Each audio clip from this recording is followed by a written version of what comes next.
সপ্তম শ্রেণীর ষান্মাসিক সামষ্টিক মূল্যায়নে বিজ্ঞান আমরা নমুনা প্রশ্ন হিসেবে দেখব যে কাজ কতে থাকতে পারে যে আমাদের চারপাশে কত রকম জীবের সমাহার, ছোট বড় গাছ, নানান রঙের পাখি, পোষা প্রাণী আর কত মানুষটা আছে। এর প্রতিটি জীবের গাঠনিক গঠন একক কি?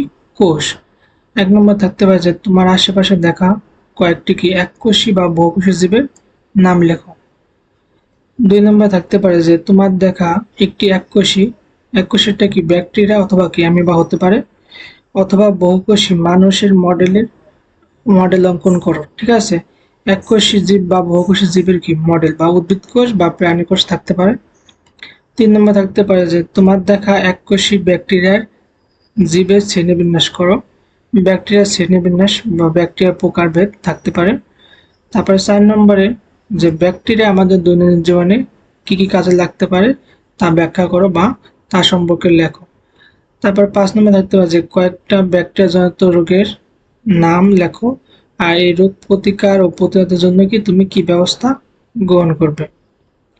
তারপর কাজ খতে থাকতে পারে যে তোমরা নিশ্চয়ই কোভিড এর কথা মনে আসছে 19 কোভিড-19 দেশের সকল শিক্ষা প্রতিষ্ঠান বন্ধ হয়ে গেছিল। এখানে আরো লেখা থাকতে পারে।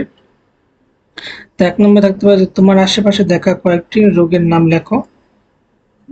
আশেপাশে যে সকল রোগের নাম তুমি দেখছো সেগুলি লিখতে হবে। ২ নম্বরে যে তোমার লেখা রোগগুলো থেকে ব্যাকটেরিয়া ভাইরাস জনিত রোগের গুলোকে আলাদা করো। কোনগুলো ব্যাকটেরিয়া জনিত আর কোনগুলো কি ভাইরাস জনিত তা আলাদা করতে হতে পারে। তারপর ৩ নম্বরে যে কোনো একটা ভাইরাসের চিহ্নিত মডেল অঙ্কন করো বা ভাইরাসের চিত্র। ঠিক আছে, তারপর ৪ নম্বর থাকতে পারে যে তোমার লেখা রোগগুলো থেকে কোনগুলোকে সংক্রামক এবং কি অসংক্রামক রোগ তাকে চিহ্নিত করো। তারপর ৫ নম্বরে যে তোমার লেখা রোগগুলো কোনটি কোন মাধ্যমে ছড়ায় তা লেখো। ঠিক আছে, কোনটি বায়ুবাহিত, পানিবাহিত, ঠিক আছে, বা জীবাণুবাহিত তা লিখতে হবে। তারপর ৬ নম্বর থাকতে পারে ধরো তোমার এক প্রতিবেশী কি কোভিড আক্রান্ত হওয়ার ফলে তার শরীরে প্রচন্ড জ্বর অনুভব হয়, উক্ত জ্বরের মানকে সেলসিয়াস স্কেলে প্রকাশ করো। ঠিক আছে, জ্বর কি সাধারণত ফারেনহাইট স্কেলে থাকে। ধরো তার জ্বর ৯৮ ডিগ্রি ফারেনহাইট বা ১০০ ডিগ্রি ফারেনহাইট। ঠিক আছে, সে ফারেনহাইটের মানটা কি সেলসিয়াসে প্রকাশ করতে হবে।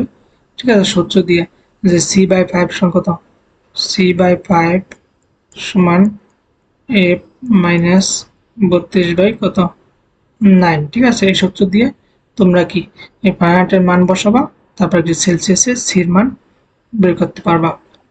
তারপরে ৭ নম্বর থাকতে পারে যে তোমার প্রতিবেশী কোভিড-19 থেকে মুক্তি পেতে কি কি পরামর্শ আর পদক্ষেপ গ্রহণ করবে।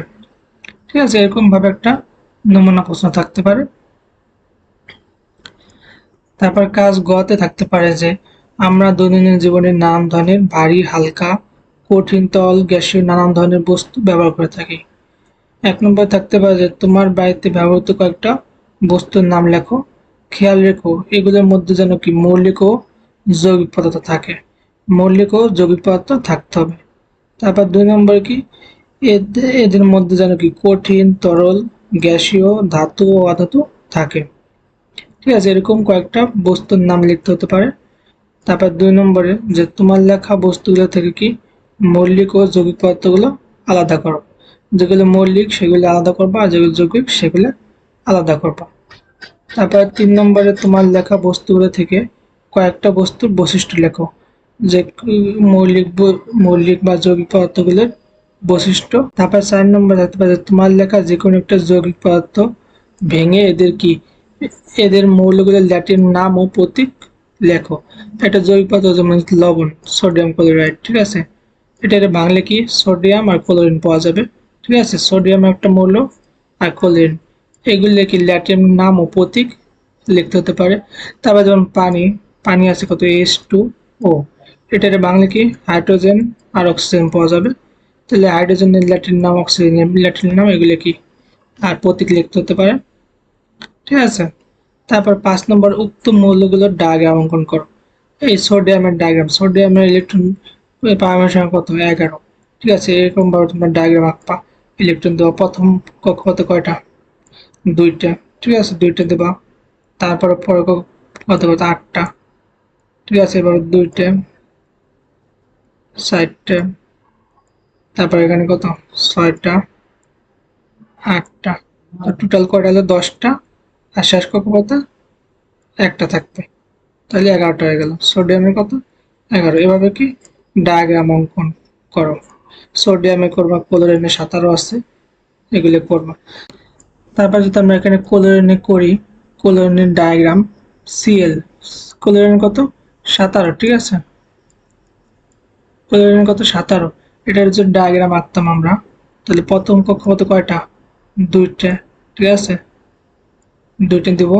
তারপর কত কয়টা সর্বোচ্চ 8টা, 2 কত 4, 4টা,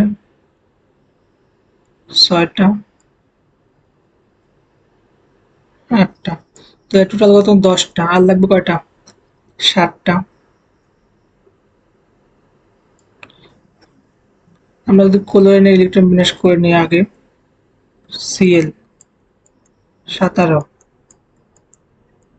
1s2, তারপর কত 2s2, 2p, পিতে সর্বোচ্চ করা যায় 6টা, 2p 6, 6 2 8, আর 2 কত 10, তারপর কত 3s2, 12, তারপর কত 3p 5, তাহলে 5 আর 2 7, আর কত 7 আছে 13, 2 15 2 17, তাহলে 3 নম্বর কক্ষপথে কয়টা থাকবে ইলেকট্রন 7টা, 7টা ইলেকট্রন দিবা তোমরা, 1টা, 2টা, 3টে, 4টা, 5টা, 6টা, আর ইলেকট্রন কি ফাঁকা থাকবে, এটা কি ক্লোরিনের, ঠিক আছে। এভাবে কি ডায়াগ্রাম অঙ্কন করতে পারো। আর প্রোটন সংখ্যা মানে কি এই পারমাণবিক সংখ্যা, যেমন ক্লোরিনের পারমাণবিক সংখ্যা কত 17, তো ক্লোরিনের প্রোটন সংখ্যা কত 17, আর ভর সংখ্যা তোমাদের মুখস্থ করতে হবে, ঠিক আছে। ভর সংখ্যা কত, ভর সংখ্যা হচ্ছে 35.5, ঠিক আছে, এটা কি ভর সংখ্যা। আর নিউটন সংখ্যা, এই ভর সংখ্যা থেকে প্রোটন সংখ্যা বাদ দিলে কি নিউটন সংখ্যা বেড়ে যাবে, তাহলে 35.5 থেকে 17 বিয়োগ দিলে যা আসবে তাই কি নিউটন সংখ্যা। এভাবে কি ভর সংখ্যা, প্রোটন সংখ্যা, মানে তোমাদের এই পারমাণবিক সংখ্যা মুখস্থ করতে হবে। পারমাণবিক সংখ্যা মুখস্থ করলে কি এটা প্রোটন সংখ্যা, আর ভর সংখ্যাও কি মুখস্থ করতে হবে, ঠিক আছে। প্রত্যেকটি মৌলে আলাদা করে ভর সংখ্যা দেওয়া আছে এবং কি প্রোটন সংখ্যা দেওয়া আছে। একইভাবে যদি আমরা অক্সিজেনের ডায়াগ্রাম অঙ্কন করতাম, সেক্ষেত্রে অক্সিজেন ইলেকট্রন বিন্যাস করলে অক্সিজেন 8, তাহলে 1s2, 2s2, 4টা, 2p কত, আর কয়টা লাগবে 2টা, 4টা, আর ইলেকট্রন লাগবে কয়টা 4টা, 4 4 8, সেক্ষেত্রে এই অক্সিজেন, ঠিক আছে, ও মাঝখান দিলাম। প্রথম কক্ষপথে কি 1 নম্বর কক্ষপথে কয়টা ইলেকট্রন 2টা, এই যে একটা, এই যে একটা, 2টা।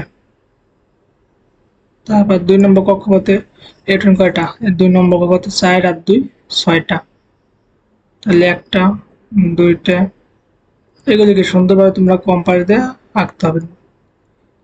কত হলো 2টা, 4টা, আর 2 6টা, এখানে 5টা, আর একটা দিলাম 6টা, ঠিক আছে। তো 2 4 6 আর 2 8, ঠিক আছে। এভাবে তোমরা ডায়াগ্রাম অঙ্কন করতে পারো। 6 নম্বরে থাকতে হবে উক্ত মৌলগুলোর প্রোটন সংখ্যা, ভর সংখ্যা আর নিউটন সংখ্যা বের করো। তবে কাজ ঘতে থাকতে পারে যে পৃথিবীর বায়ুমণ্ডলে অক্সিজেনের উপস্থিতি এবং কি প্রাণীর প্রাচুর্য, এই গ্রহটিকে আমাদের মতো কি জীবদের একটা আদর্শ স্থান গড়ে উঠেছে। ক্ষুদ্র এককোষী ব্যাকটেরিয়া থেকে নানা রকমের বিশাল আকৃতির জীবের বাস কি এই পৃথিবীতে। 1 নম্বর থাকতে পারে যে তোমার দেখা কয়েকটি প্রাণীর নাম লেখো, ঠিক আছে। 2 নম্বরে তোমার দেখা প্রাণীগুলোর কোন বায়ামে অবস্থিত, ঠিক আছে, তন্দা বায়ম নাকি ইবি মরুস, ঠিক আছে, জলজ, বিভিন্ন বায়াম আছে, সেই বায়ামে কোনটা অবস্থিত তা লিখতে হতে পারে। 3 নম্বরে তোমার লেখা প্রাণীগুলো থেকে কোন প্রাণীগুলো ভবিষ্যতে বিলুপ্ত হতে পারে এবং কি কারণে বিলুপ্ত হতে পারে তা লেখো, ঠিক আছে। তারপর 4 নম্বর কয়েকটা বিলুপ্ত প্রাণীর নাম লেখো। 5 নম্বর থাকতে পারে যে জীববৈচিত্র্যের ঝুঁকির হাত থেকে তুমি কিভাবে রক্ষা করবা তা নিয়ে একটা কি প্রতিবেদন লেখো বা তা নিয়ে বিশ্লেষণ করো, ঠিক আছে, এরকম ভাবে থাকতে পারে।